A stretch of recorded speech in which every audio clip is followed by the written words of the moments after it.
Okay, we are next going to discuss book Concept and Reality by Most Venerable Katupunde Nyalal Thero. So we were discussing, actually now we are in the path to non-proliferation. Yeah, and we are again, yeah, so in page 32, yeah. So probably then directly we'll go into the book summary. You can start from where we have stopped.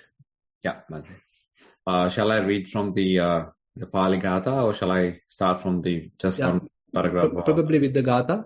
Okay. Pucchamitang adicca bandung vivekam santipadancha mahesing katang disva nibbati bhikkhu anupadhyano lokasmin kinchi. I ask you, who are a kingsman of the Adichas and a great sage, about seclusion and the state of peace? With what manner of insight, and not grasping anything in this world, does a bhikkhu realize Nibbana? Moolang papancha sankayati bhagava, manta asmiti sabbang uparunde. Yakachi tanha ajjattang tasang vinaya sada sato sikke. Let him completely cut off the root of concepts tinged with the prolific tendency, namely the notion, I am the thinker, so said the Buddha. Whatever inward cravings there be, let him train himself to subdue them, being always mindful. The eradication of the illusion of an ego has to be accomplished through penetrative wisdom focused on one's own personality. He has to analyze the mental and corporeal constituents of the individuality and see them in their correct perspective as being impermanent, anicca, fraught with suffering, dukkha, and not his own, anatta. He has to bring about a total transformation of his concept of individuality, which is characterized by papancha. A verse in Sabya Sutta may be examined with profit in the connection. Anuvicca papancha nama rupang ajjattang bahiddacha rogamula sabbaroga mula bandhana pamutto anuvidito tadi paucchate tatta.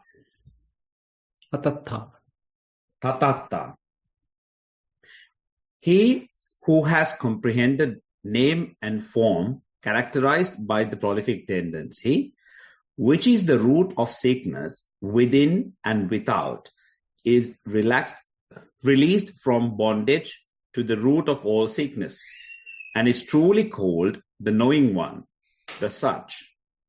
The papancha, which taints the worldling's concept of his individuality, is none other than the notion of an ego. Supra, asmiti bhikkave papanchitam. The word notion is said to be the root of all sickness within the individual and out in the society. The disease in the case of the individual are lust, raga, hatred, dosa, and delusion, moha, while some of their symptomatic manifestations in the society are quarrels, kalaha, strife, vikaha, dispute, vivada, conceit, manatimana,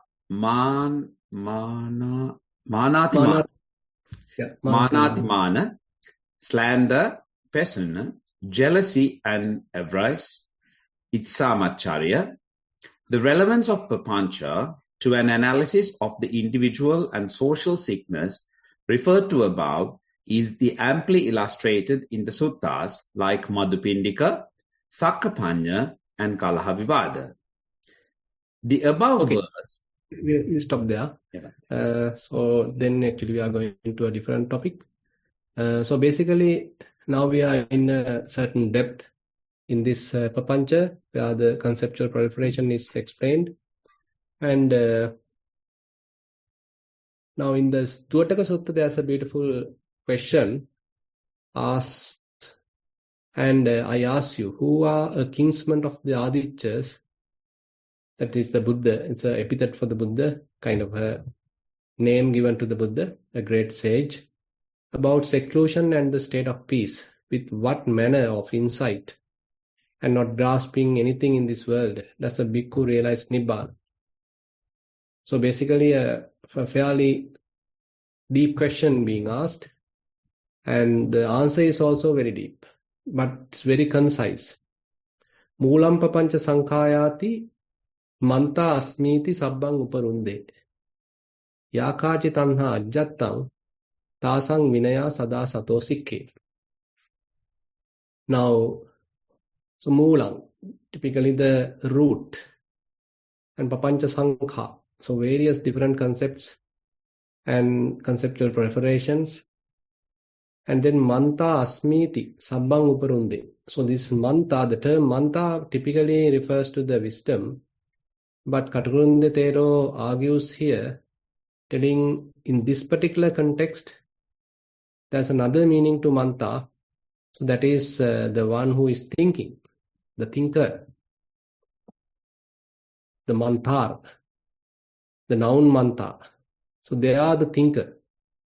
So that is, according to Katakurunde Thero, it is would be a more feasible translation. So that's why he has translated it as, let him completely cut off the root of concepts, tinge with the prolific tendency, namely the notion, I am the thinker.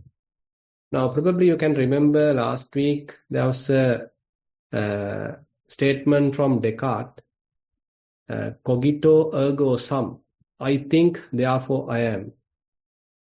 So usually if we ourselves consider our way of manifestation, and we all are thinking, whenever thoughts are there, so we can feel there are thoughts, I am thinking, this is my idea, this is my great idea, so this is how I think, this is how actually we are interpreting this thinking process. So thinking is a strong aspect contributing to generate a self. So whenever there are thoughts, so we might attribute a person who is thinking. We don't keep thoughts as merely thoughts. Rather, we think that there's a person, there is a thinker who is thinking. So otherwise, these thoughts can't be. So this is how we internally argue. So since there are thoughts, then we attribute a person. So I am the one thinking. So these are my thoughts. These are my ideas. These are my views. This is how I think. So there's a person coming to the picture. There's an ego coming to the picture. And that actually aggravates the situation. That further confuses the situation. And basically, whenever there are thoughts, so then I am the thinker. I am thinking. These are my thoughts. So these are different ways that we interpret that whole process, what is happening in our mind. There may be thoughts related to the past, and probably we can interpret as, okay, these are my memories, these are my thoughts, I am thinking, I am remembering, I am recalling. So we can interpret like that. There may be thoughts related to the future. Okay, probably we can say, okay, I am thinking, I am imagining, I am forecasting, I am uncertain about something. So I is there, always there's a person. So always the thinking has a great contribution towards the perception of I am. So, but on the other hand, if you can remember in the Yavakalapi Sutta, Asmiti Bhikkhave Manyita Meta, Asmiti Bhikkhave Papanchita Meta. So likewise, Buddha mentioned, okay, I am is a kind of a conceiving. I am is some sort of proliferation. So I am even that very subtle internal sense of I. I am here, I am talking, I am listening, I am watching, I am walking, I am sitting. So that all that I am, that very root part of this whole thing is very much is a example of conceivement, example of conceiving, example of what we call kind of a conceit, example of proliferation. If you can remember in the Yavakala episode, there are 5 different ways that Buddha interpret it. Asmiti bhikkhave manyita metang, asmiti bhikkhave papanchita metang, asmiti bhikkhave managata metang, injita metang. So likewise, different ways that Buddha mentioned. So this I am is some sort of a proliferation. Now, on top of that, not only this I am, now there are thoughts maybe available in the mind. So now I am a thinker, I am someone.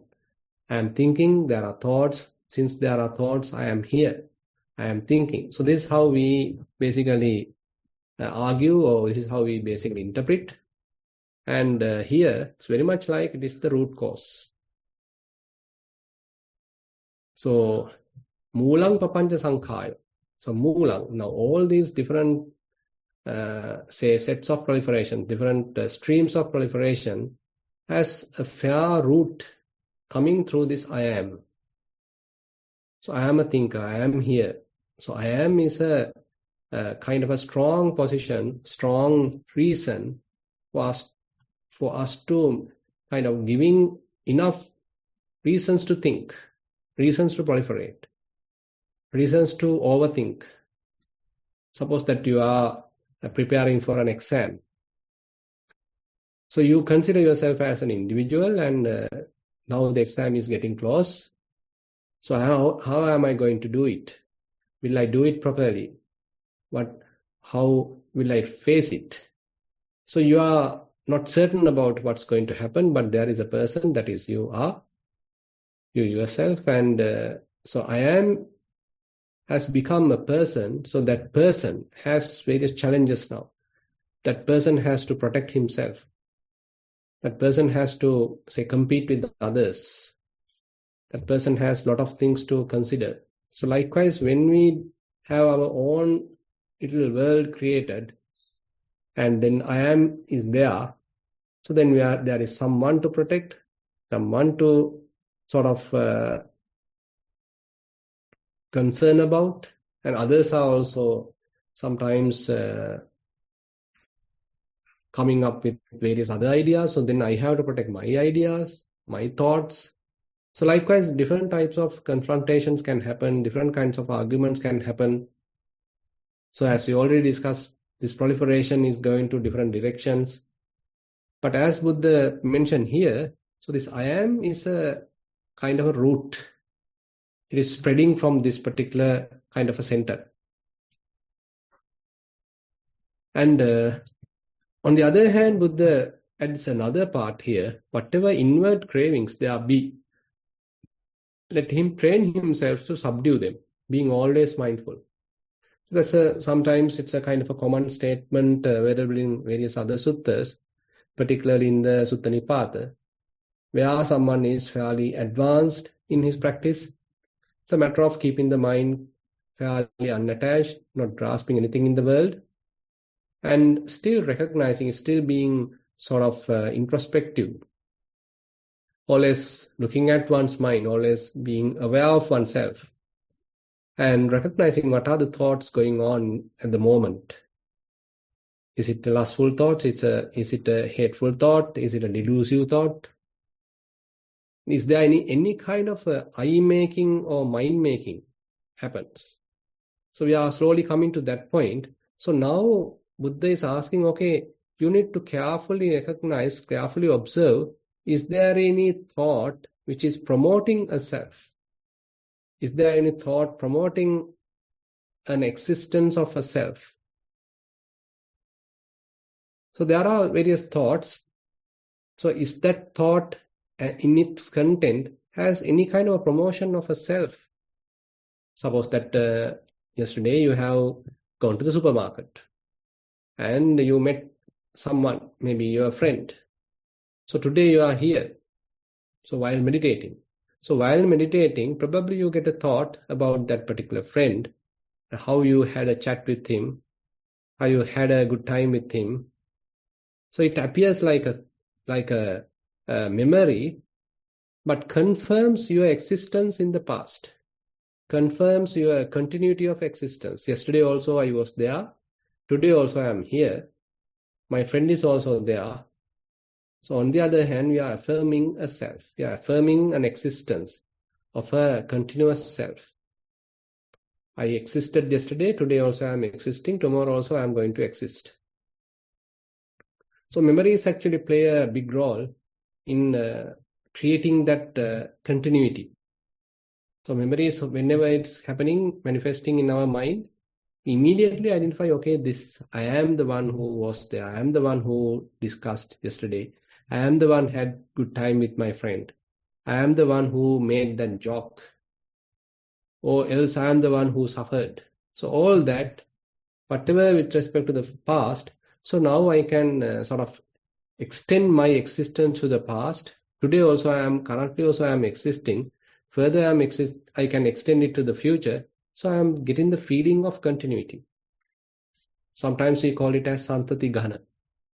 The kind of a compactness coming with the continuity.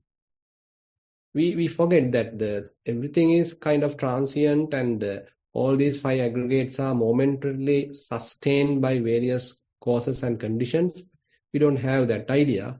Rather, we think, okay, there is someone, there is a person, there is I. Yesterday also I was available, yes, existed. Today also I am existing. Tomorrow also I am going to exist. So this is how we create an individual.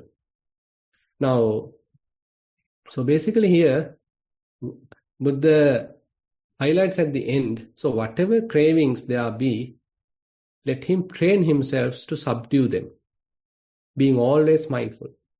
So you can't do it without having mindfulness and clear comprehension.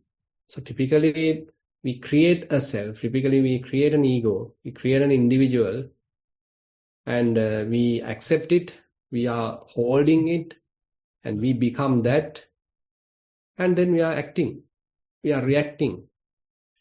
And then as an individual, you are accumulating a lot of karma and you do a lot of intentional activities, either through the body, the words, and the mind. So all that causing karma to accumulate. And then later in the future, again, you being an individual, have to pay for that. So basically, all results have to be gone through.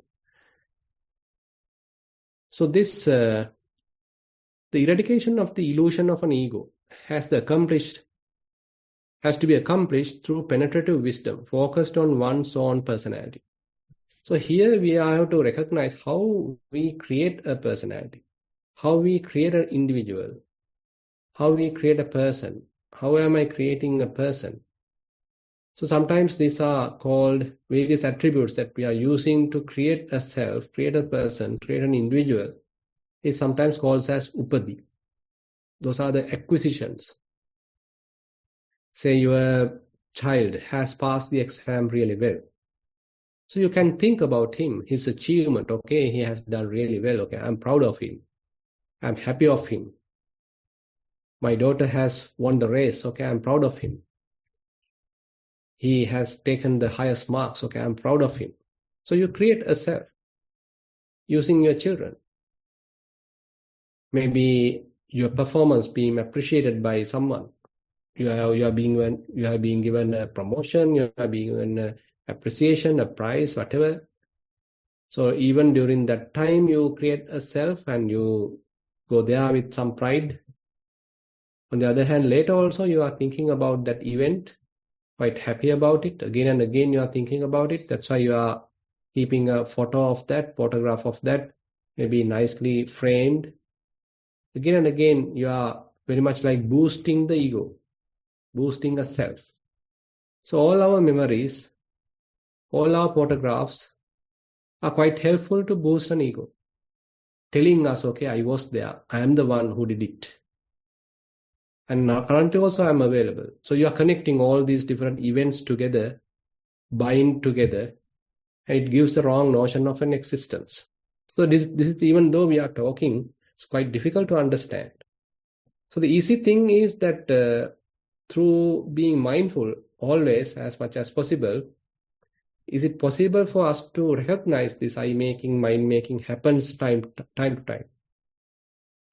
As I just mentioned, suppose that while you are just sitting without having a kind of objective to think or any particular task to do, so typically our mind either go to the past or to the future. Assume that it has shifted to the past, maybe thinking about a particular event. So that event promotes a person. Probably you can see what is the content of that event, that thought. Is that thought affirming a person? Is that thought affirming a self? So actually these are in a way not the beginner stuff. That also we need to understand. So say if you are a beginner simply developing Anapanasati, if you are a beginner simply developing rising and falling, actually recognizing eye-making, mind-making would be difficult at this moment. Because this belongs to the, say, Chitta-Anupassana, Dhamma-Anupassana level, where even at the Kaya-Anupassana level, one can recognize the bodily activities, and even that can cause to create a self. Say you are going in front of a mirror, and immediately your image appears in the mirror, and you can immediately get the sense of I. Oh, I'm beautiful. Oh, I'm not really beautiful now. Oh, I'm getting old now. So you are recognizing your image, but you attribute a self to it, and sense of I quickly arises in you. So previously there was no kind of a huge or kind of apparent strong sense of I, but the moment that you see your image on the mirror, it triggers the sense of I. I am beautiful. I am handsome. I am weak, or I am sort of old. So whatever the way that either positive or negative still creates sense of I. So with respect to the body. Similarly to the feelings. So we are actually talking about Sakkaya Ditthi, the personality view, how the personality view could be created. So with respect to the body. So either you can say, okay, this particular house belongs to me, this car belongs to me. So all that, whatever the physical aspects, whenever we are talking about them, basically promotes an existing self, promotes Sakkaya Ditthi, promotes personality view. On the other hand, when it goes to Vedananupassana, you are recognizing various feelings, but if we are not mindful, probably we consider, okay, I am suffering, I am happy, I am doing well. So all that represent that the feelings are recognized as a person. I have a direct relationship with the feelings. Either directly feelings is myself, or the feelings belong to me. I am the one suffering. How suffering happens to me? Why am I sick? Why this happens to me? So all those different thoughts actually promotes a self. Even when we are sick, so the thoughts are coming kind of promoting a self, even with respect to the kind of feelings. Why it happens to me? When am I going to recover? Why it's particularly happening to me? Am I going to die? So all those different thoughts still promotes a self. On the other hand, various perceptions, say we have all different names given to each one of us. So names are representing us. So I am so and so. So whenever my name being heard, so you feel the sense of I. Whenever your name being displayed at particular place, you feel the sense of I. Assume that you are a singer, you are a preacher, you are someone. So your, say, video is there in the YouTube. Your, say, profile is there in the internet. Your profile is there in the LinkedIn. So whenever you are browsing that page, your profile or your whatever the preaching, your video on the YouTube, so you feel the sense of I. Oh, this is I am. Or your education. Say you are a learned person and you got a degree. So whenever you recognize or whenever you remember how you earned that, how you worked for that, and probably someone else may appreciate that or even can condemn that, even at that moment we feel the sense of I. Because all these different perceptions actually contribute to create a self, prepare a self. And today actually we are thinking about the sankhara here, the thinking part. So various thoughts are happening in the mind. So when thoughts are happening in the mind, so that also promotes the self. So as we already discussed, when thinking is there, so when thoughts are there, so there should be a thinker. So this is how we interpret. But as we know that there's a beautiful book written by Mark Epstein, Thoughts Without a Thinker. It goes in a different angle now. So we think, creating a personality view, all these thoughts belong to me. I am the thinker. Since thoughts are there, there should be a thinker. So I am the one thinking. But on the other hand, he argues, okay, there are thoughts, but there is no thinker. So this is a very interesting way that we can argue. So how thoughts occur without a thinker. So in our minds, maybe random thoughts, maybe thoughts related to the past, maybe thoughts related to the future. How thoughts can manifest in a mind without a person, without a thinker, without who is possessing those thoughts. So it's a kind of a process going on in the mind. But unfortunately, because of our delusion, ignorance, we attribute a person into the picture. So this is what Buddha mentioned. So when thoughts are there, so if we are attributing a person into the picture, okay, I am the one thinking, so, okay, I am thinking, I am the thinker, so that's a proliferation.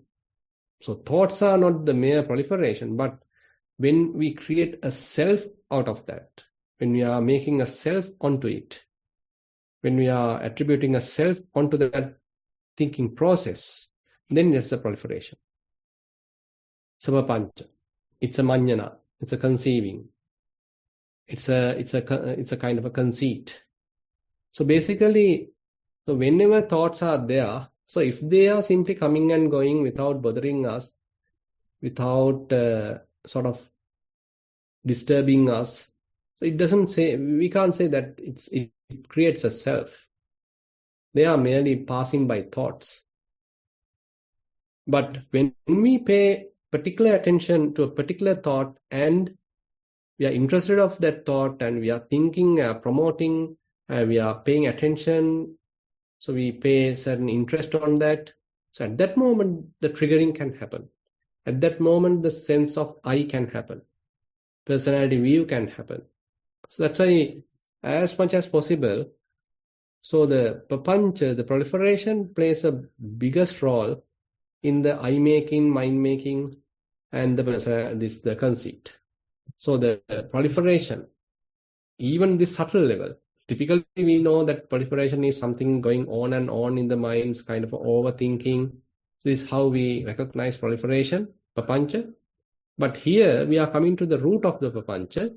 Even the slightest thought, even the sense of I, even the slightest thought which is promoting a self,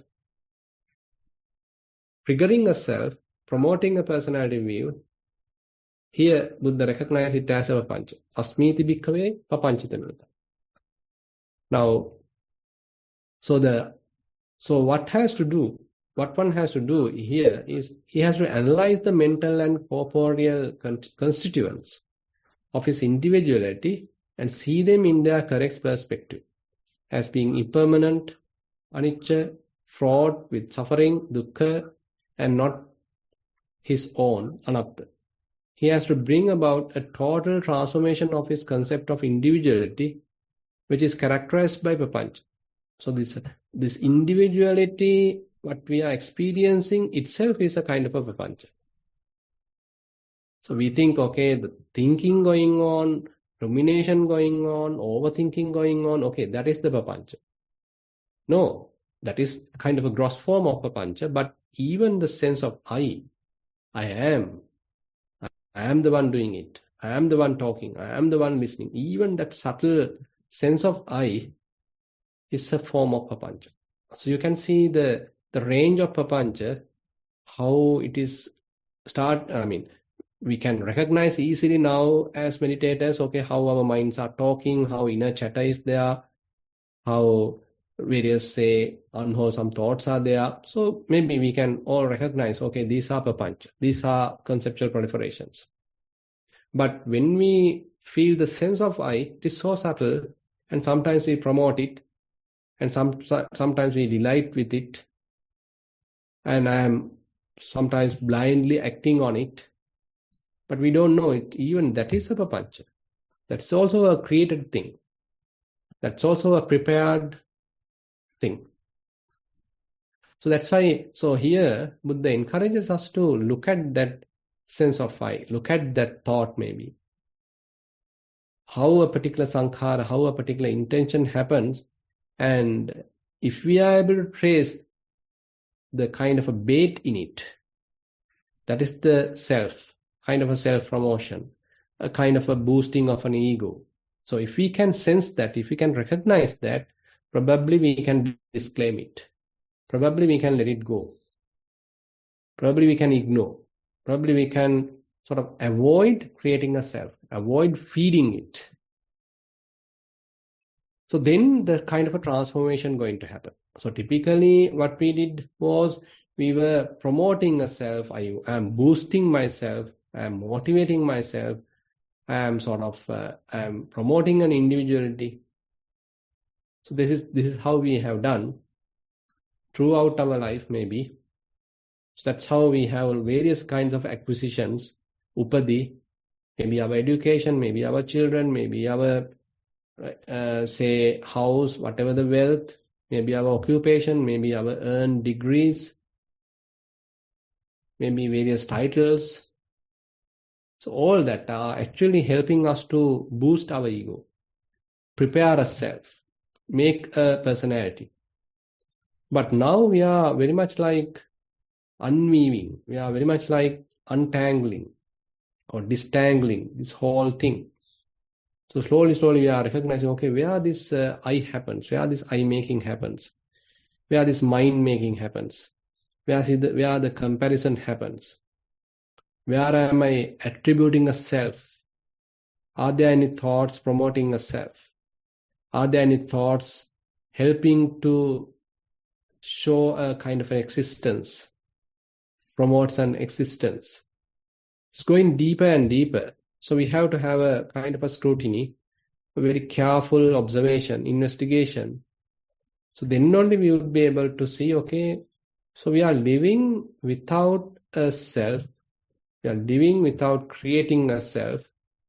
We are simply continuing our activities without making a self. Sometimes it's even difficult to understand. So we always think, okay, if I want to do something, okay, I have to be someone. I have to have a strong personality. Definitely. So this is how we argue. So assume that you are an administrator, and can you play a role without having a good personality? So it may be having a kind of a opportunity cost, kind of an opportunity value. So when we are creating a self and we have a good personality, so we can manage a particular kind of a institute, we can be a good administrator. True, that may be necessary. But at the same time, as practitioners, we should understand, okay, it's a kind of a temporary role that we have to play. It is not that I am truly a person, I'm truly a particular individual. Rather, we are temporarily manifesting as an individual, manifesting as the boss, as the administrator, as the CEO, whatever it is. But if we are continuously assuming like that, if we are continuously keeping that kind of a role in our mind, even at your office, assume that you are the CEO. Now, after coming back home, also, if you want to be the CEO, then we are messing up the whole thing. So we have created a huge conceit while at the office, being the CEO, but now we can't come at home being a simple human being. because we have been conditioned our mind to all that whatever the different attributes, different acquisitions, all different upadis, and we have been trapped in those upadis. But the mindfulness practice, we can say the vipassana practice, helps us to understand that, how we can get trapped in them. That false notions, those false titles, how we can trap in them, how we are taking them for granted, how we are taking them as true.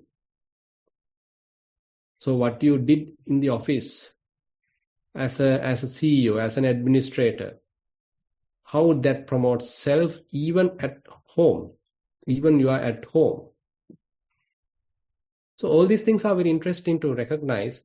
So we have to be very humble, and we are recognizing our own thoughts, how these thoughts are trying to boost an ego, how these thoughts are trying to boost a self.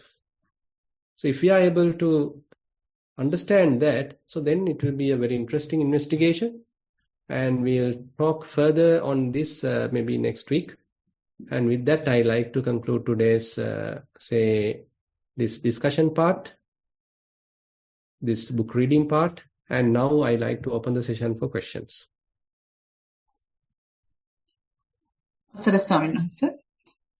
Today we have 4 questions.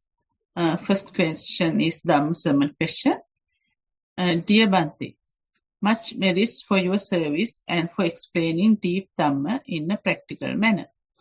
My question is regarding how Prapancha started building into this chronic state within us over years. We have heard when you are really young, before most of the language capabilities, the mind is somewhat pure. Can a very young child promote Prapancha without much language capacity? What is the impact of surrounding environment for development of Prapancha within oneself? With metta, that is the end of the question. Yeah, there should be a great impact coming from different societies. Now, say, for example, I know that if you consider the, say, US, now they particularly highlight individuality. So, individual rights. So, we are talking of individual rights. So, each one of us as an individual. So, the society, the governing system recognize everyone as an individual. So, everyone has these individual rights. So, one is now trying to promote that individual. So, individual rights are there. So, this individual is being promoted. Each individual has to be respected. Each individual has to have equal rights. So, likewise, the whole society is very much like formulated. All the legal systems are formulated. So if we are in such a society, so we are creating an individual. Maybe if you are in a different country, say you are in Sri Lanka or Thailand, a kind of Buddhist attributes are there, and probably you have heard about these things, or maybe another country which is promoting kind of national values, or maybe as a society at large. So then, rather than promoting an individual, probably they are promoting a nation. Probably they are promoting a country. Probably they are promoting a self, or kind of society. So likewise, so different attributes can definitely change, differently sort of influence. So different cultures, different societies, different governing systems, all have certain amount of impact on our this proliferation part. So accordingly, we are thinking. So whenever you are thinking, so it has certain impact, certain influence coming from your culture, from your education, from your associations, from your friends, from your religion.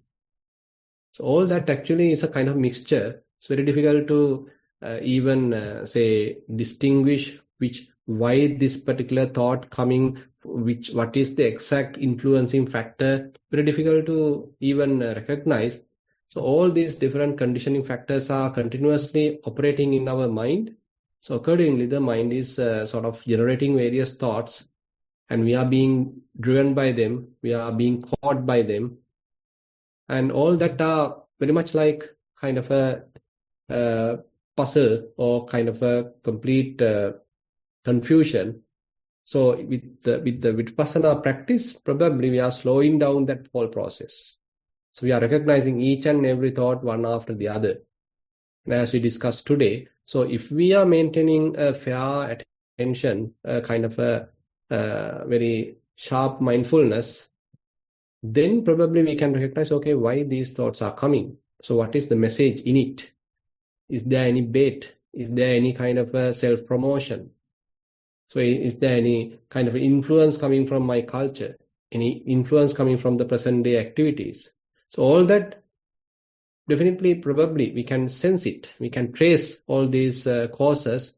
So therefore, we certainly can acknowledge all these different environmental factors have a great impact on our thinking. Second question is a general question. Dear Bhante, last time I could not really understand the meaning of Nibbida and how we find out that it is on our path. Much merits. That's the end of the question.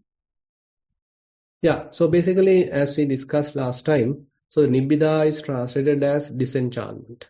So typically, we are very much like interested of various things, we are attached to various things, we are fond of things, we are grasping things, we are delighted by things. So this is the typical approach we have.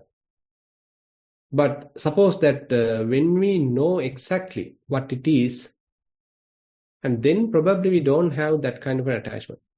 So last time I have given an example of a blind person who being fooled by a kind of a cunning trader. Today I'll give another interesting example. Probably hope you can understand the situation by this example. This is also an example given by the Buddha. And he says, okay, there's a guy who actually loves a particular woman. And this woman is very beautiful, and so this person is very attracted to her. And so he marries her. And now they are husband and wife. They are living together. As they are going on their family life, so one day he got a message from one of his friends. And actually this guy actually really loves this woman because she's beautiful, and particularly she's beautiful. So therefore this person really loves her, and he actually always thinking about her and giving all the protection or whatever the necessary things and all that. So always very attached to her. Now one day actually, by the way, he got a message from one of his friends telling that, okay, I have seen your wife talking with someone. Have a little watch on her. So probably this person basically probably can even ignore that message because he still trusts her. He don't have any doubt about her. Maybe at another time also another person coming and telling him, okay, I have seen your wife at this particular place with another guy.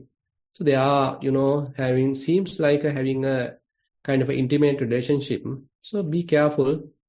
Have better you check with her. So likewise, another person may hint. Another person also may give a warning. Probably on that day, this guy probably have a little doubt. And maybe another day, another person giving a same message. Okay, I have seen your wife at this particular place with another guy having an intimate relationship. So another news is coming. So slowly, this person is having now doubts about her. Now he wants to check her. Slowly assume that he is checking her. And he himself now understood, okay, she is having many relationships. And not only with myself, and she's having many relationships with many other guys. So probably he may advise her to try to stop her. But the thing is continuing. now Buddha is giving as an example here, as a kind of a simile. So the situation continues irrespective of the warnings given by the husband. So when the situation becomes more and more aggravated, ultimately husband decides, okay, no point of talking, no point of arguing, no point of advising her, I better divorce her. And now Buddha says, okay, so once you divorced her, now she's no more your wife. And basically, even at another day, you yourself may see she's with another person. But at that moment, there is no any kind of an anger. There is no any kind of a revengeful thoughts. There is no any kind of a sort of suffering, sorrow, any kind of things, because you know exactly what she is. Because you understood. You understood, and as a result of that, you have even given up. You have let her go. Now that, so at this small story, we can take certain examples, certain events with respect to the kind of what you call this vipassana. So when you are loving her, when you are grasping her, thinking about her, so that is the kind of attachment we typically have to all the aggregates. So that is I am talking now, comparing these two situations. So we are unknowingly, we are sort of blindly attached to the 5 aggregates. So we love them, we want them, we recognize them, we identify with them. So that is one level. And then slowly we heard, okay, someone is telling, okay, these are impermanent, these are unsatisfactory, these can't keep under your control. Probably we don't have enough time to look at it. We ignore that. We still are happy about it. But again, so we get this kind of message. Okay, you want to investigate it now. So you yourself is now investigating. You yourself is now practicing. Slowly, you understand, okay, this is true. I mean, what they have mentioned is true. Even though I am being fooled, I am being blindly attached, but the situation is quite different. So this is how the disenchantment happens in the mind. Previously I liked, previously I want, previously I identified. I thought that everything is under my control. She is my wife. But now things have changed. Now you feel disgusted. Now you feel detached. Now you feel sort of awkward about her. Maybe her situation, her behavior. So likewise, the disenchantment happens in the mind as a result of clearly seeing. That's why the yathabhuta jnanadasanam nibbidhatthaya. So whenever you know things as they truly are, you by yourself, then the disenchantment happens. You have seen, you have checked her. Not you simply blindly believe your friends or others. Rather, you yourself have verified the situation. You know, different ways probably you are using to verify her behavior. So you yourself understood. Now you get the feeling of disgusted. You feel disenchantment. No more you are sort of loving her, grasping her, attached to her, because you understood the situation. So that is the nibbida. We are talking at the vipassana also. So we are blindly, unknowingly, ignorantly attached to all these 5 aggregates. But as we are continuing the practice, so one has to get kind of a disenchantment towards these 5 aggregates. Okay, these are like this. I can't keep them under my control. They can't provide me enough satisfaction. They are transient. They have to undergo the law of impermanence. So this is how someone would change his attitude as a result of vipassana practice, as a result of thorough investigation.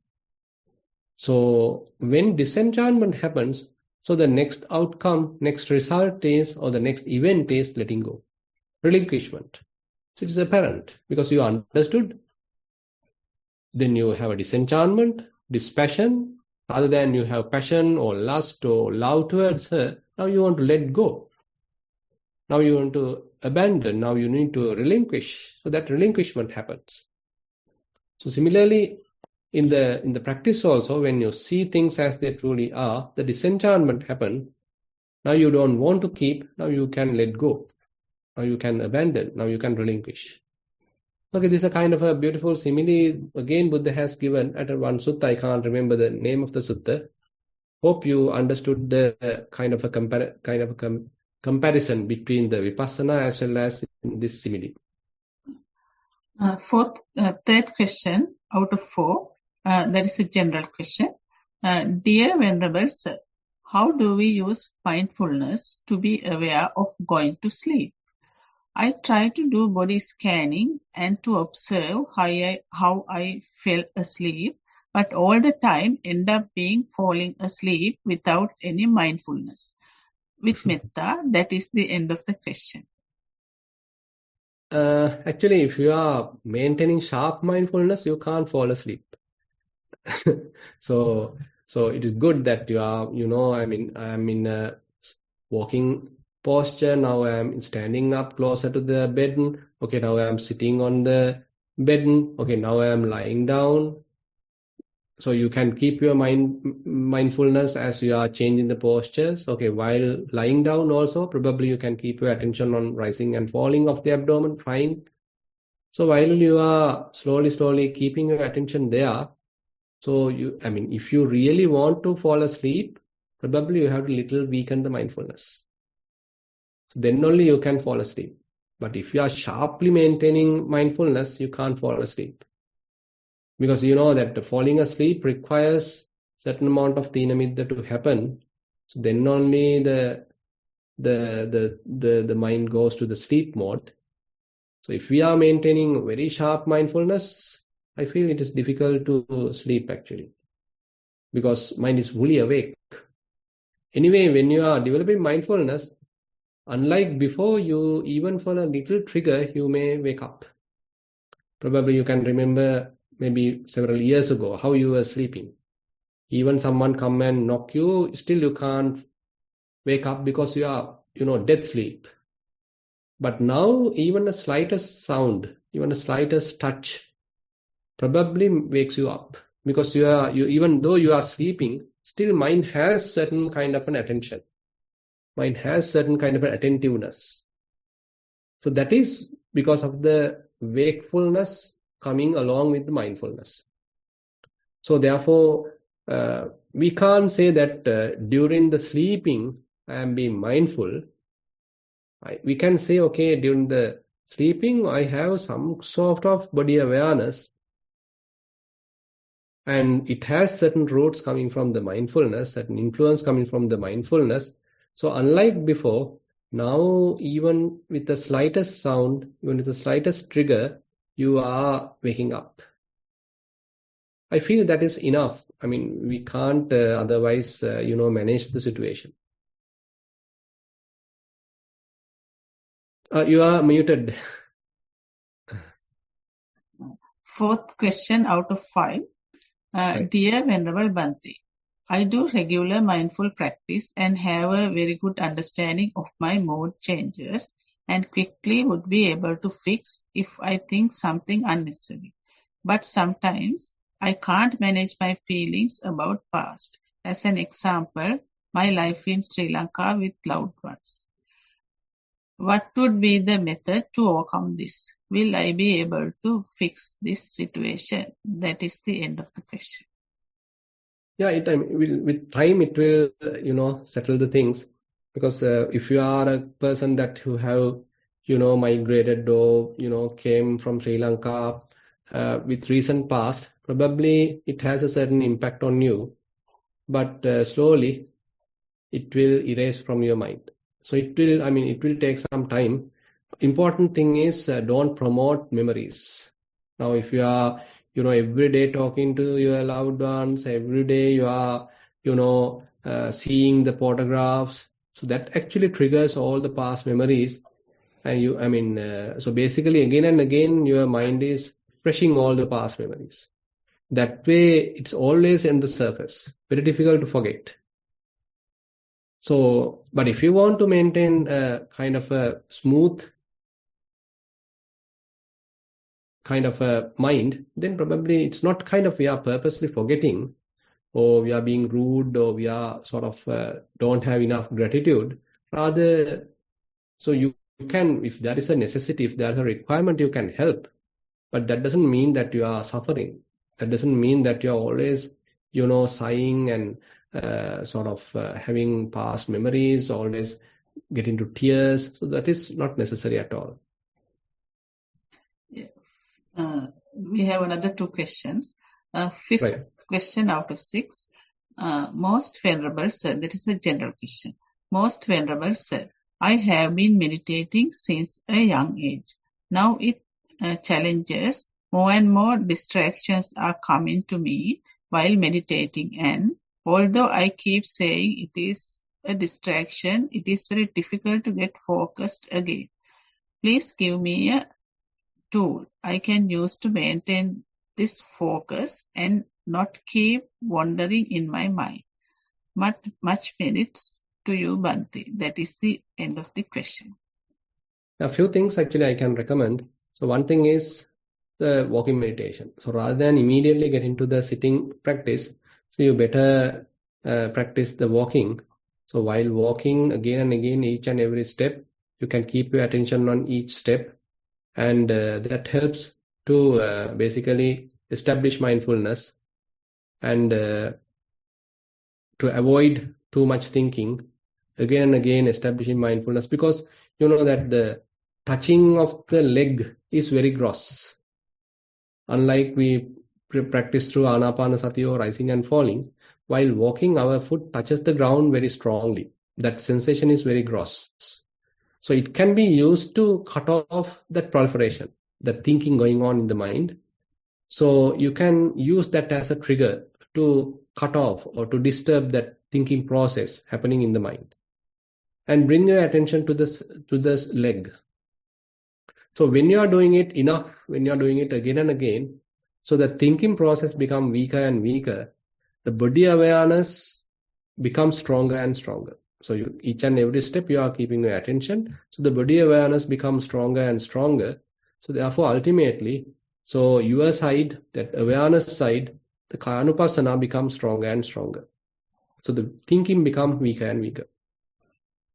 And on the other hand, when you are doing the practice, you can use labeling or noting. So rather than trying to keep the mind quiet immediately, you can make use of noting. Say when your right foot is touching, okay, this is right. Left foot is touching left. Okay, or lifting, placing, lifting, moving, placing. Or when if you are practicing anapanasati, in breath, out breath, or in, out. So likewise, whenever you exactly know what is happening physically, you can mentally label it as, or mentally confirm it as, using a label.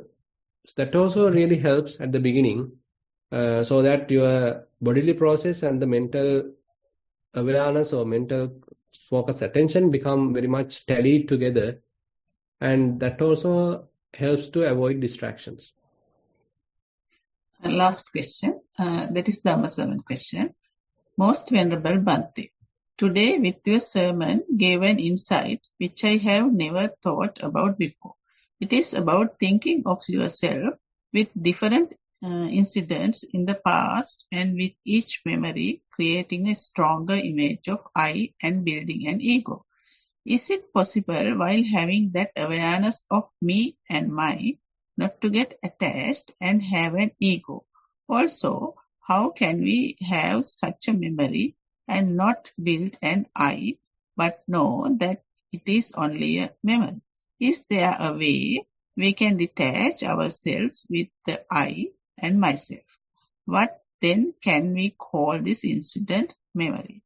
Much merits to you, Venerable Sir. Thank you. That is the end of the question. Yeah, I mean, certainly. So all these are mere memories. So we are using them to confirm a self, using them to create a self, to further boost the self, boost the ego. So that is what we need to avoid. So it is not the mere memory has an issue.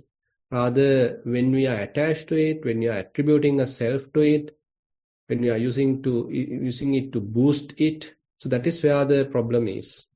So the the solution is, as we already discussed, lies on the mindfulness practice. So as we continue, so we become able to trace this, how it is happening.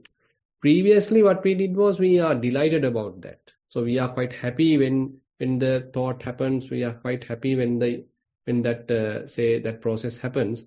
So basically, that means so we like to happen that. Rather now what we need to do is to minimize that. So to recognize that and to not to promote it. Say when a particular thought happened and we understood, okay, this is promoting a self. Okay, we recognize that, but stop promoting it. Slowly keep it aside. Now, so then slowly, the amount of self we are creating or boosting become less and less. And the times, how many occasions that we create the self also become more evident, and we can minimize that. So likewise, we are slowly able to disentangle or untangle this whole knot. So without creating a self, so thoughts may happen, they come and go, but we are not feeding them. We are not deluded by them. We are not driven by them. Yeah, that was the last question, Bhante. We come to the end of today's session, and I would first like to thank Bhante for his valuable time. Also, we would like to pass our merits to everyone, both seen and unseen, who are enabling this program, and we pass our merits to all the participants for joining the program.